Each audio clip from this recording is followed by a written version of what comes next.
You're listening to the Greeks Gridiron, live with Ethan Haristodoulou.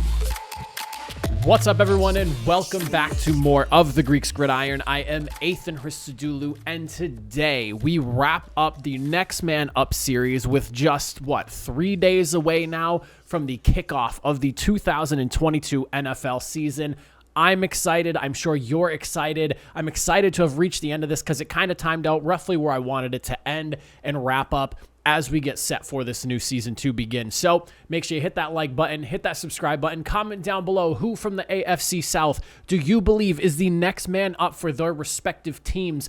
And let's talk the Jaguars, the Titans, the Colts, and the Texans, shall we? We'll kick things off with the Tennessee Titans, who were just dealt a pretty serious loss with Harold Landry being hurt.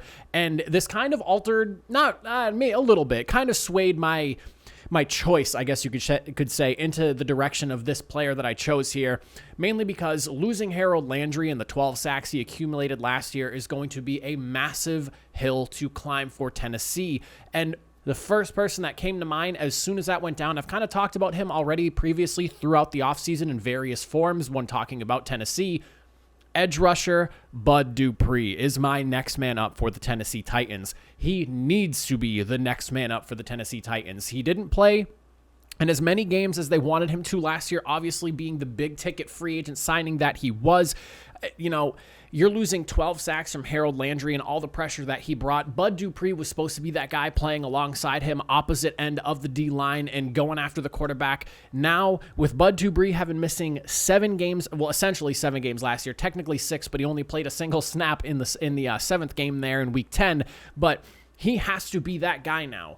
In the games that he did manage to play in, of the 17, again, he only played in 10 of them altogether, racked up only 24 pressures, 3 sacks.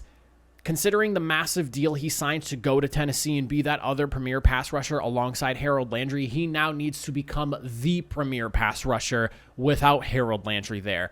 If you're Tennessee, you're hoping for double-digit sacks. You're hoping for pressures somewhere near like 40 to 50 times throughout the entirety of the season. You want him to be a game wrecker and a guy who was fairly talented while he was in Pittsburgh, and he built the resume that got him signed in Tennessee for the massive deal they signed him for.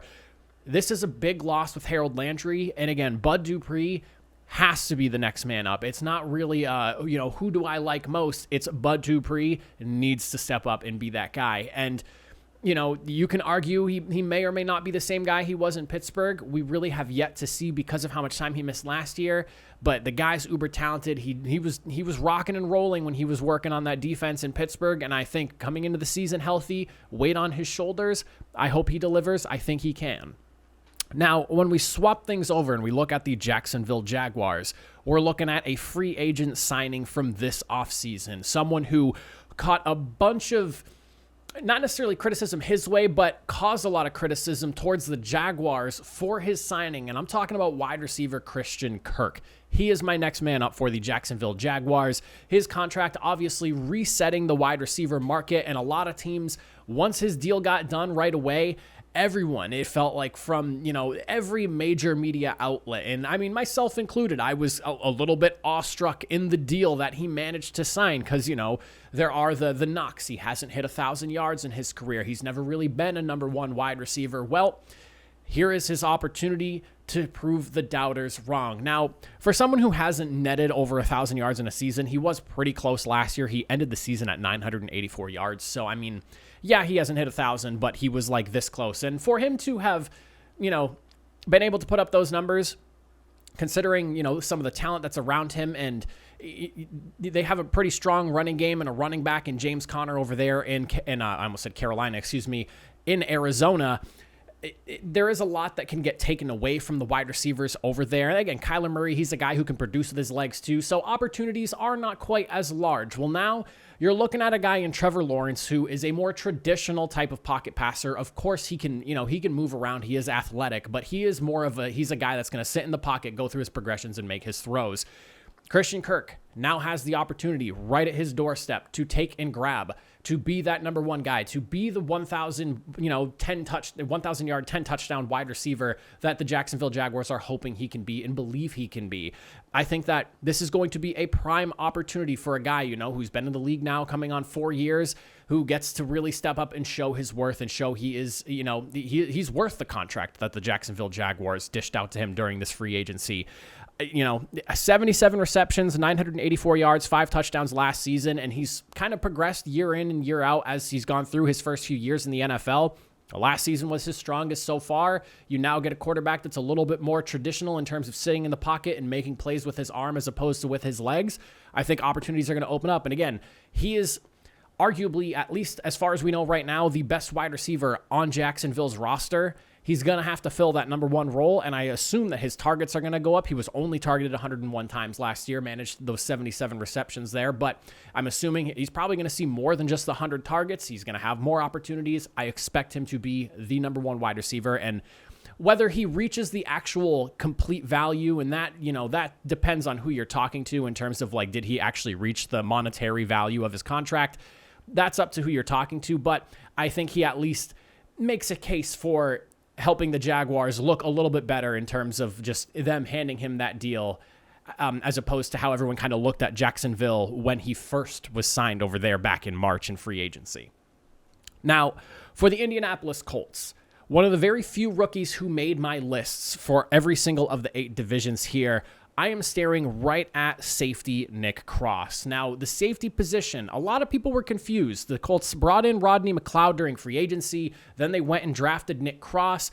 Then the sudden retirement of safety Khari Willis kind of made things make a little bit more sense in terms of why the Colts felt like they were going a little bit heavier on the, in the secondary, especially in the back end at safety. Well, from what I saw from Nick Cross, and I'm a Colts fan, so I feel, as much as I try to focus on the NFL in its entirety, I'm going to always look at the Colts a little bit more because they are the team that I root for. Whether you want to call me a diehard fan or not, I wouldn't even say that. But I do still watch the Colts a little bit more. And from what I got from the few games of action that I saw Nick Cross in, I really like what he's bringing, and it feels like he's going to get that opportunity to start opposite of Blackman.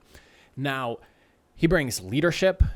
He's an awesome tackler, solid in coverage, and it's clear he has a strong understanding of what's supposed to be going on from the secondary on the defensive side of the ball. There was a few instances during the preseason where I saw him going up to corners, whether it was guys that probably didn't make the team or guys that he knows he's going to be playing with this season, and you could see him jawing at them, explaining to them, why were you over here when you should have been over here? It's clear that he has taken a lot of time to understand the defensive playbook and assignments that they need to be doing in the backfield there. They're in the secondary rather.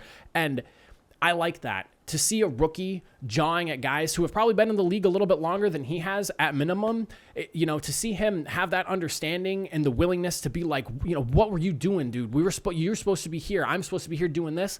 That's the leadership I want to see. That's what we're getting from Nick Cross. And I wasn't super, super high on the pick during the draft because, again, I didn't really anticipate Khari Willis's retirement. Obviously, the Colts probably had a little bit of they probably knew a little bit further in advance that was a potential thing he was weighing, essentially, and that's why they were going after, safety in free agency, safety in the draft. So with that in mind, I think he steps up. I think he surprises a lot of people, including myself, from the initial feeling that I had towards him when he was drafted. I think he surprises a lot of people, and he ends up being a guy who can fill in that safety role that Khari Willis was really kind of blossoming into, injuries aside, and I think he can solidify that other side, and it takes the pressure off Rodney McLeod, too. He doesn't have to be the number one guy. He can be an excellent, third safety when necessary, or an excellent relief guy. I would feel a lot better about McLeod playing in those roles as opposed to being a legit starter on the secondary.